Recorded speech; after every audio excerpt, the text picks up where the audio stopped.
Nakasama ang GMA Integrated News sa pinakahuling resupply mission ng Pilipinas sa Ayungin Shoal.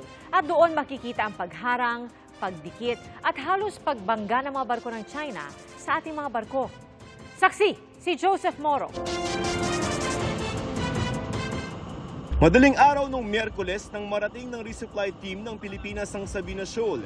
Dala ang mga pagkain, supply at mga karelyebong sundalo para sa BRP Sierra Madre sa Ayungin Shoal. Dito sila susunduin ng mga escort mula sa nakasadsad na barko. Pero nakabantay na rito ang barko ng China na sumunod sa resupply team. Bago pa nga nito ay Martes pa ng gabi nakabuntot na sa kanila ang isang drone. Sa ngayon, hindi pa sila nangaharang. Ang sabi sa atin, pagka 12 nautical miles na, ibig sabihin mas malapit tayo dun sa Ayungin Shoal, sa Bunganganon, saka pa lamang sila mangaharang. BRP Sindangan at BRP Cabra ang escort ng dalawang resupply ship, habang may lampas 10 barko ng China ang hinarap nila.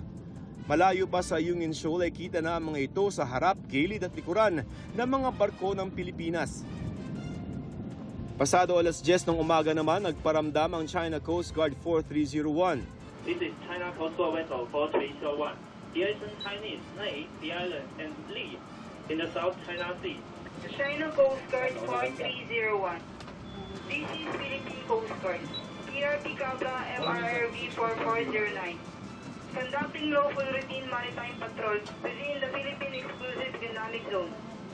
In accordance with international and Philippine national laws, we are proceeding according to our planned route. Request to stay clear from our passage.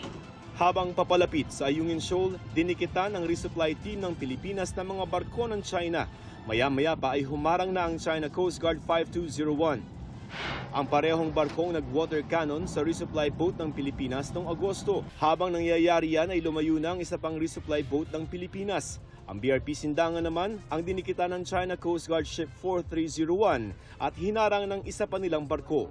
The China Coast Guard 21551. We're blocking our planned route. Sa kabila ng mapangahas at delikadong maniobra para paghiwalayin ang Sindangan at isang resupply boat, nakalusot pa rin ang huli. Ang BRP Sindangan naman pinaligiran ng 4 na barko ng China. Dinikitan at hinarangan din pero nakalusot ang BRP Cabra. Nang halos makalapit na ang dalawang resupply boat, may mensahe ulit ang China. In the spirit of humanism, we will only permit the entry of your vessel carrying food and other necessary living materials and rotating personnel to the illegally grounded vessel 57. No other ships will be permitted to enter. You are blocking our planned route. Your action will affect Philippine-China relations. Alauna ng hapon, nakalapit sa BRP Sierra Madre ang dalawang resupply ships. Bantay sarado naman ang mga barko ng PCG para di makalapit sa Ayungin Shoal. Habang nangyayari ang harangan, may lumilipad na eroplano ng Philippine Navy. At may tila spy plane din na inaalam pa namin kung kaninong bansa. Dumaan din at halos dumikit na ng halos 800 meters ang China Warship 630 sa barko ng Pilipinas na hindi naman daw ginagawa ng China dati. For the Philippine Navy, as you might have noted, we're not actually deploying Philippine Navy gray ships in the resupply operation. And we are also expecting at least that the PLA Navy will not be deploying warships because we believe that that's a provocative act. At nang subukan ng BRP Sindangan na makalapit, humarang at halos banggain ito ng barko ng China. Ano yung distansya na to? Kanina, sobrang lapit na. Pwede ka nang tumalon dun sa kabilang barko, no? At ngayon, hindi tayo tinatantanan nito.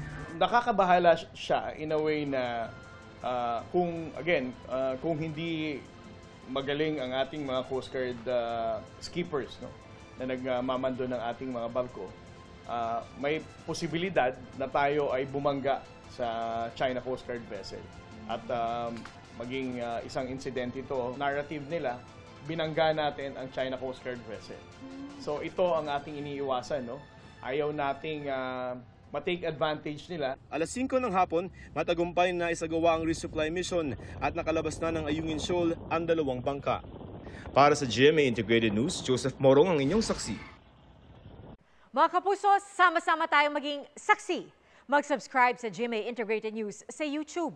Para sa mga kapuso abroad, samahan niyo kami sa GMA Pinoy TV at sa www.gmanews.tv. News.tv.